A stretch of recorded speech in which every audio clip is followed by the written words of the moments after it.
এক ছিল গরিব কাঠুরে। মস্ত এক বনের ধারে কুটির বেঁধে সে বাস করত। তার ছিল মামরা দুই ছেলে মেয়ে। ছেলেটির নাম হ্যান্সেল আর মেয়েটির নাম গ্রেথেল। কাঠুরে কাঠ কেটে তা বিক্রি করে তার সংসার চালাতো। সংসারে তাদের অভাব অনটন লেগেই থাকতো, তাই খাবার দাবার খুব কমই জুটতো তাদের। বউ মারা যাবার পর কাঠুরে আবার বিয়ে করে নতুন বউ নিয়ে এলো ঘরে। আরো বেশি অভাব অনটনে তাদের দিন কাটতে লাগলো। একবার সে দেশে দেখা দিল দুর্ভিক্ষ। কাঠুরে পড়ল ঘোর বিপদে।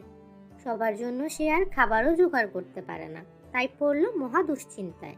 সে রাতে কাঠুরের চোখে ঘুম নেই। বউকে ডেকে সে করুণ সুরে বলল, চারিদিকের যে অবস্থা, সবার জন্য খাবারের ব্যবস্থা করতে পারছি না।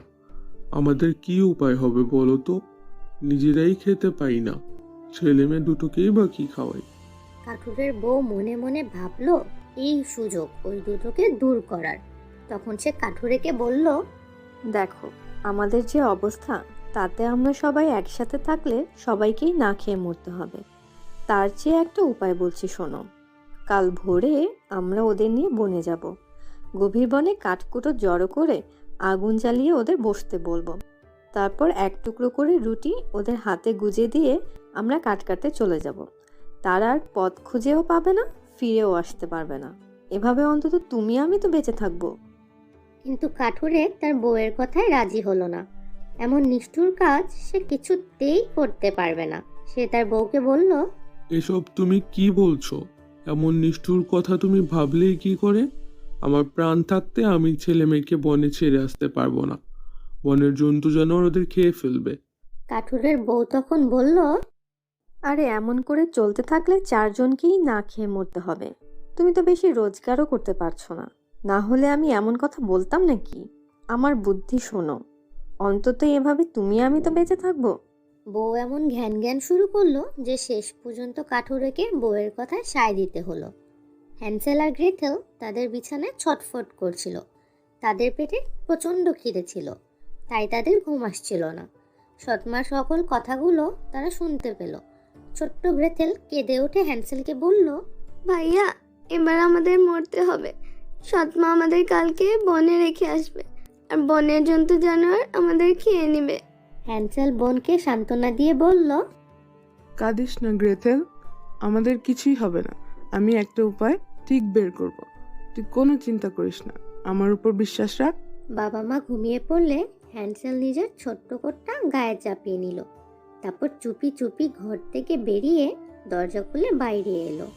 আকাশে ছিল চাঁদ। চাঁদের আলোয় বাড়ির সামনে নুড়ি পাথরগুলো রূপোর মতো চিকচিক করছিল। হ্যান্সেল সেই নুড়ি পাথর তুলে কোটের পকেট বোঝাই করলো। তারপর ফিরে এলো ঘরে। ফিরে এসে বোনকে বলল, চিন্তা করিস না গ্রেথেল, এদের মতলব আমি ভেস্তে দিব। এখন শান্ত হয়ে ঘুমা, আল্লাহ আমাদের সহায় হবেন। এরপর দুই ভাই বোন জড়াজড়ি করে বিছানায় শুয়ে পড়ল। পরদিন খুব ভোরে সৎমা দুই ভাই বোনকে ঘুম থেকে ডেকে তুলল। সৎমা তাদের বলল, শিগগির পোশাক পরে নাও, আমাদের সঙ্গে কাঠ কুড়াতে বনে যেতে হবে। আর এই 2 টুকরো রুটি নাও। আজ সারাদিন আর কিছুই জুটবে না, তাই রুটিগুলো দুপুরের আগে খাবে না। নুড়িতে হ্যান্সেলের পকেট বোঝাই, তাই গ্রেথেল রুটির টুকরো দুটো রাখলো তার জামার মধ্যে। একটু পরে বাবা মার সঙ্গে তারা রওনা হলো বনের পথে। চলতে চলতে একটু পরপরই হ্যান্সেল থমকে দাঁড়ায় আর ঘাড় ঘুরিয়ে তাদের বাড়ির দিকে তাকায়। তাই দেখে তার বাবা বিরক্ত হয়ে বলল, বারবার ঘাড় ঘুরিয়ে কি দেখছি সমন করে? কি হয়েছে? হ্যান্সেল তার বাবাকে বলল, বাবা, আমাদের সাদা বিড়ালটা না ছাদে বসে আছে। থাবানের এসে আমাদের বিদায় জানাচ্ছে, আমি তাই দেখছি। সৎমা তখন ধমকে উঠে বলল, আরে ওটা বিড়াল নয় রে বোকা, সকালে রোদ পড়ে চিমনিটা অমন চকচক করছে। তাড়াতাড়ি পা চালিয়ে চলো। আসলে হ্যান্সেল বিড়াল দেখছিল না, পিছনে ঘুরে সে পকেটের নুড়ি ছড়িয়ে যাচ্ছিল। বনের গভীরে পৌঁছে তাদের বাবা কাঠকুটো জড়ো করে আগুন জ্বালালো। তারপর ছেলে মেয়েকে বলল, আগুন জ্বালিয়ে দিয়েছি, তোরা এখানে বিশ্রাম কর কেমন? তাহলে আর ঠান্ডায় জমে যেতে হবে না। তারপর তাদের সৎমা তাদের বলল, বাছারা, আমরা কাঠ কাটতে যাচ্ছি, তোরা এখানে বিশ্রাম কর কেমন? ফেরার পথে তোদের সঙ্গে নিয়ে যাব। এই বলে তারা ছেলে মেয়ে দুটিকে আগুনের কাছে বসিয়ে রেখে চলে গেল। আগুনের পাশে বসে সময় কাটতে লাগলো হ্যান্সেল আর গ্রেথেলের। কাঠ কাটার শব্দ তারা শুনতে পাচ্ছিল, তাই ভাবলো হয়তো তাদের বাবা কাছাকাছিই রয়েছে। আসলে কিন্তু একটা গাছের ডালের শব্দকে তারা কুড়ালের কোপের শব্দ ভেবে ভুল করছিল। তাদের বাবা তাদের ফাঁকি দিবার জন্য ডালটা বেঁধে গিয়েছিল একটা মরা গাছের সঙ্গে। বাতাসে দোল খেয়ে ডালটা থেকে থেকে আছড়ে পড়ছিল গাছের গায়ে, আর তাতেই যে শব্দ হচ্ছিল তাকেই তারা কুড়ালের শব্দ ভেবে ভুল করছিল। এভাবে কাটলো অনেক সময়। দুপুর হলে রুটির টুকরো দুটো বের করে তারা খেয়ে নিল। তারপর ক্লান্ত হয়ে একসময় তারা ঘুমিয়ে পড়ল। হ্যান্সেল আর গ্রেথেলের ঘুম ভাঙল রাত হলে। চারদিকে তখন ঘুটঘুটে অন্ধকার, তারা দুজন ছাড়া কেউ কোথাও নেই। গ্রেথেল ভয়ে কেঁদে উঠে বলল, ভাইয়া, এই বন থেকে আমরা আর কখনোই বের হতে পারবো না। চারিদিকে কি ঘুটঘুটে অন্ধকার, কিছুই দেখা যাচ্ছে না। আমরা পথ চিনে আর কখনোই বাড়ি ফিরে যেতে পারবো না। হ্যান্সেল বোনকে সান্ত্বনা দিয়ে বলল, কাঁদিস না গ্রেথেল, এক্ষুনি চাঁদ উঠবে, তখন আমরা পথ চিনে বাড়ি চলে যেতে পারবো। আরও কিছু সময় তারা আকাশের দিকে তাকিয়ে বসে রইল। একসময় রূপার থালার মতো মস্ত চাঁদ উঠল আকাশে। সারা বন চাঁদের আলোয় ফক ফক করতে লাগলো। হ্যান্সেল ছোট বোনের হাত ধরে নুড়ি ছিটানো পথ ধরে বাড়ির দিকে ফিরে চলল। চাঁদের আলোয় নুড়িগুলো রূপার টুকরার মতো চকচক করছিল। সেই নিশানা ধরে সারা রাত তারা হাঁটলো। তারপর ভোরের সময় বাড়ির দরজায় পৌঁছে কড়া নাড়ল। দরজা খুলে দিল তাদের সৎমা। সে মুখ বেজার করে বলল, এতক্ষণে ফিরে এলি? কোথায় ছিলি সারা রাত? আমরা ভাবলাম আর বুঝি ফিরবি না। ছেলে মেয়েদের ফিরে আসতে দেখে কাঠুরের খুব আনন্দ হলো। তাদের বনে ফেলে এসে শোকে দুঃখে তার বুক ফেটে যাচ্ছিল। কিছুদিন আবার আগের মতো একভাবে কাটলো। কেউই ঠিক মতো খেতে পায় না, দিন চলে অতি কষ্টে।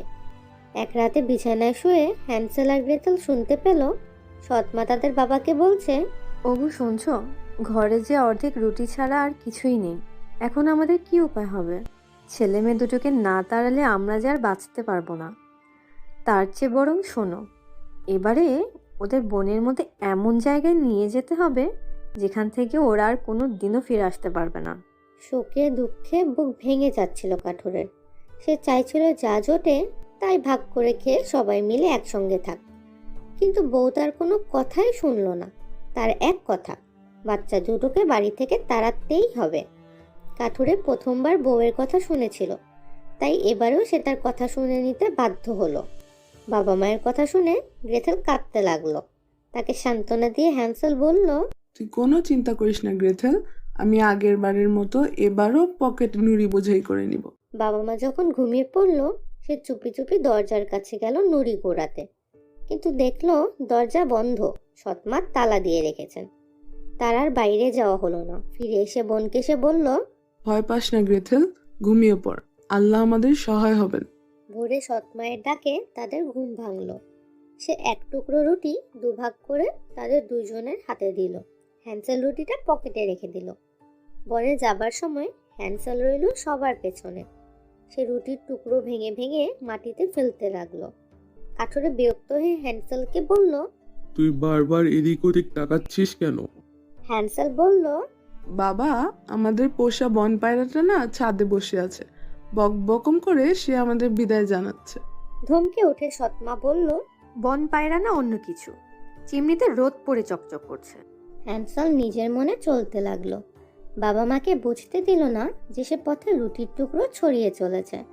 আজ সৎমা তাদের গভীর বনের ভিতর নিয়ে গেল। কাঠকুটো জড়ো করে সে আগুন জ্বালালো। তারপর ছেলে মেয়েকে বলল, বাচ্চারা তোরা এখানে থাক, আমরা কাঠ কাটতে যাচ্ছি, বাড়ি ফেরার পথে তোদের সাথে নিয়ে যাব। হ্যান্সেল বনে আসার সময় রুটির টুকরোগুলো পথে ছড়িয়েছিল, তাই দুপুরে খাবার মতো তার কিছুই ছিল না। খাবার সময় হলে গ্রেথেল তার রুটির অর্ধেক ভাইকে খেতে দিল। খাওয়া হলে তারা ঘুমিয়ে পড়ল। ক্রমেই দুপুর গড়িয়ে বিকেল হলো। সন্ধ্যা পর্যন্ত কেউ তাদের নিতে এলো না। রাতে যখন তাদের ঘুম ভাঙলো, দেখে চারপাশে ঝাঝা অন্ধকার। ভয় পেয়ে কেঁদে উঠল ছোট্ট গ্রেথেল। বোনকে সান্ত্বনা দিয়ে হ্যান্সেল বলল, কাঁদিস না গ্রেথেল, একটু পরেই চাঁদ উঠবে, আমরা তখন পথে ছড়ানো রুটি টুকরো দেখে দেখে বাড়ি ফিরে যাব। কিন্তু সেদিন তাদের ভাগ্য মন্দ ছিল। বনের পাখিরা সব রুটি খেয়ে ফেলেছিল, তাই চাঁদ উঠলে তারা এক টুকরো রুটিও খুঁজে পেল না। হ্যান্সেল তবু ঘাবড়ালো না। বোনের হাত ধরে সে চলতে লাগলো। সারাটা রাত তারা হাঁটলো, কিন্তু বাড়ি ফেরার পথ খুঁজে পেল না। দিনটাও কাটলো একইভাবে। সামান্য ফল ছাড়া আর কোনো খাবারও জুটলো না তাদের কপালে। বেলা পড়ে এলে ক্লান্তিতে ক্ষুধায় কাতর হয়ে একটা গাছতলায় তারা ঘুমিয়ে পড়ল। তাদের ঘুম ভাঙলো পরদিন ভোরবেলা। আবার পথ খুঁজে বনে বনে ঘুরতে লাগলো দুই ভাই বোন। ক্ষুধা তৃষ্ণায় শরীর ভেঙে আসছে, পা যেন আর চলে না।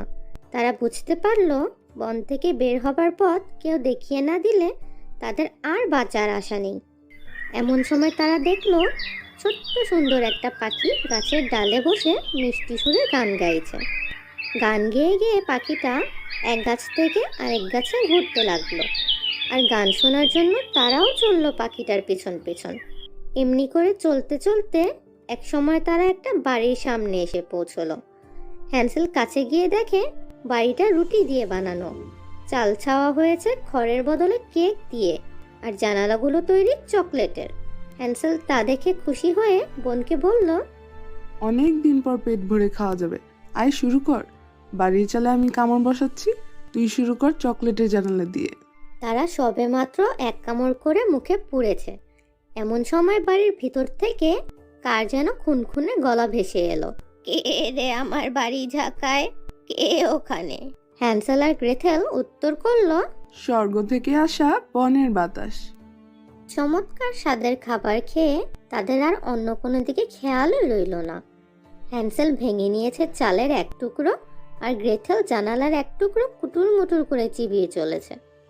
এমন সময় সে বাড়ির দরজা খুলে লাঠিতে ভর দিয়ে বেরিয়ে এলো এক থুরথুরে বুড়ি। তার এমনই বিদঘুটে চেহারা দেখেই ভয়ে হাত পা জমে গেল দুই ভাই বোনের। খাবারের টুকরোগুলোও পড়ে গেল হাত থেকে। বুড়ি তাদের দেখে হেসে বলল, বাছারা, তোদের কে এখানে আনলো? আয় আয়, কোনো ভয় নেই, তোরা আমার সঙ্গেই থাকবি। আদর করে বুড়ি তাদের নিয়ে গেল বাড়িটার ভিতরে। সেখানে টেবিলের উপর সাজানো ছিল নানা রকম সুস্বাদু খাবার আর ফল। বুড়ি তাদের দুইজনকে চেয়ারে বসালো। হ্যান্সেল আর গ্রেথেল জানতো না যে এই বুড়ি ছিল আসলে এক শয়তান ডাইনি। ছোট ছোট ছেলে মেয়েদের উপর তার ছিল ভীষণ লোভ। তাই তাদের লোভ দেখিয়ে ধরার জন্যই সে বাড়িটি বানিয়েছিল ভালো ভালো খাবার দিয়ে। কাছে এলে বাচ্চারা তার মিষ্টি কথায় ভুলে যেত, আর বুড়ি তাদের মেরে মহা আনন্দ খেত। বুড়ির চোখ দুটি ছিল ছোট ছোট, দূরের জিনিস সে ভালো মতো দেখতে পেত না, কিন্তু দূর থেকেই সে মানুষের গন্ধ পেত। পরদিন ভোরে তখনও হ্যান্সেল আর গ্রেথেল অঘরে ঘুমাচ্ছে। বুড়ি তাদের দিকে তাকিয়ে আপন মনে বলে উঠল, আহা, কি টুকটুকে গোলাপি গাল, ভারী রসালো, রয়ে শয়ে খেতে হবে, তাড়াহুড়া করলে চলবে না। বুড়ি তার হাড় জিরজিরে চামড়া ঝুলে পড়া হাত বাড়িয়ে হ্যান্সেলকে বিছানা থেকে তুলে নিল। তারপর একটা ছোট ঘরের মধ্যে নিয়ে গিয়ে দরজা বাইরে থেকে বন্ধ করে দিল। হ্যান্সেল প্রাণের ভয়ে চিৎকার চেঁচামেচি কম করলো না, কিন্তু বুড়ি ফিরেও তাকালো না। বুড়ি গিয়ে গ্রেথেলকে ডেকে তুলে বলল, ঘুমিয়ে থাকলে চলবে নাকি? শিগগির গিয়ে কুয়া থেকে পানি তুলে রান্না বসা, ভাইয়ের জন্য ভালো ভালো রান্না কর। তাকে ওই ঘরে রেখে এসেছি, খেয়ে দে মোটা সোটা হলে তবেই তাকে আমি খাবো। বুড়ির কথা শুনে ছোট্ট গ্রেথেল কেঁদে হয়রান, কিন্তু তাতে কি আর ডাইনির মন ভুলে? গ্রেথেলকে তার হুকুম মতোই কাজ করতে হলো। সেই দিন থেকে ভালো ভালো খাবার যা রান্না হয় সবই দেয়া হতো হ্যান্সেলকে। সামান্য এঁটো কাটা খেয়ে দিন কাটতে লাগলো গ্রেথেলের। শয়তান ডাইনিটা রোজই একবার করে ছোট ঘরের জানালার পাশে গিয়ে দাঁড়িয়ে চেঁচিয়ে বলে, হ্যান্সেল, তোর একটা আঙ্গুল বাড়িয়ে দে দেখি, কতটা মোটা হয়েছিস। হ্যান্সেল আঙ্গুলের বদলে প্রতিদিন বাড়িয়ে দেয় হাড়ের টুকরা। চোখে ভালো দেখতে পায় না বুড়ি, তাই সে হাড় দেখে বুঝতেও পারে না এটা যে আসলে হ্যান্সেলের আঙ্গুল নয়। সে দেখে আর অবাক হয়, কি ব্যাপার, ছেলেটা এখনো কেন মোটা হচ্ছে না? এমনি করে একে একে 4 সপ্তাহ কাটলো। হ্যান্সেল মোটা হচ্ছে না দেখে বুড়ি আর ধৈর্য রাখতে পারলো না। তাই সে গ্রেথেলকে ডেকে বলল, শোন মেয়ে, কুয়া থেকে পানি তুলে রাখ। হ্যান্সেল মোটা হোক আর পাতলা হোক, কালই তাকে রান্না করে খাবো। ডাইনির কথাটা শুনে সারাটা দিন ভাইয়ের শোকে কেঁদে কেঁদে কাটলো গ্রেথেলের। বারবার আল্লাহর কাছে প্রার্থনা জানালো, হে আল্লাহ, আমাদের তুমি সাহায্য করো, আমার ভাইকে তুমি বাঁচাও। পরদিন ভোরে চুল্লি ধরিয়ে আটা মেখে গ্রেথেলকে বসিয়ে দিল রুটি সেঁকতে। আসলে তার মনে ছিল অন্য মতলব। চুল্লির আগুন যখন বেশ গনগনে হয়েছে, তখন বুড়ি গ্রেথেলকে বলল, গুড়ি মেরে একবার ভিতরে ঢুকতো দেখি রুটিটা পোড়ার মতো যথেষ্ট গরম হয়েছে কিনা। আসলে শয়তান ডাইনির মতলব ছিল চুল্লির আগুনে ঝলসে প্রথমে গ্রেথেলকে খাবে। গ্রেথেল কিন্তু ডাইনির মতলব ঠিকই বুঝতে পারল। সে ডাইনিকে বলল, কি করতে বলছো? বুঝতে পারছি না তো, চুল্লির ভিতরে ঢুকবো কেমন করে? বুড়ি মুখ ঝামটা মেরে বলল, আজ তো গাধা একটা, অত বড় ফোকরটা চোখে পড়ছে না? এই দেখ, আমি ঢুকে দেখাচ্ছি। বুড়ি চুল্লির সামনে গিয়ে গুড়ি মেরে ভিতরে নিজের মাথাটা ঢোকালো, আর অমনি সঙ্গে সঙ্গে পেছন থেকে এক ধাক্কা মেরে ডাইনিকে চুল্লির মধ্যে ঠেলে দিল গ্রেথেল। আগুনের তাপে অস্থির হয়ে গগন বিদারী চিৎকার জ্বলল বুড়ি। গ্রেথেল তার দিকে ফিরেও তাকালো না, ছুটে চলে এলো ছোট্ট ঘরের দরজার কাছে। শয়তান ডাইনি চুল্লির আগুনে দগ্ধ হয়ে মারা পড়ল। ঘরের দরজা খুলে আনন্দে চেঁচিয়ে উঠে গ্রেথেল বলল, ভাইয়া, বুড়ি ডাইনিটা মরেছে। এক লাফে ঘর থেকে বেরিয়ে এসে বোনকে জড়িয়ে ধরলো হ্যান্সেল। তারপর আনন্দে তারা লাফাতে লাগলো। ডাইনি মরেছে, আর কোনো ভয় নেই তাদের। বাড়ির ভিতরে ঢুকে কোথায় কি আছে খুঁজতে শুরু করলো তারা। ঘরের কোণে কোণে ছিল হীরা, মুক্ত, জহরতে ভরা সিন্দুক। হ্যান্সেল নাচতে নাচতে মুঠো মুঠো তুলে পকেট বোঝাই করলো। গ্রেথেলও একরাশ হীরা তুলে জামার কোচরে গুজলো। হ্যান্সেল বলল, এই জাদুর বাড়িতে আমরা আর এক মুহূর্তও থাকবো না, চল পালাই। ডাইনির বাড়ি থেকে বেরিয়ে দুই ভাই বোন ঊর্ধ্বশ্বাসে ছুটতে শুরু করলো।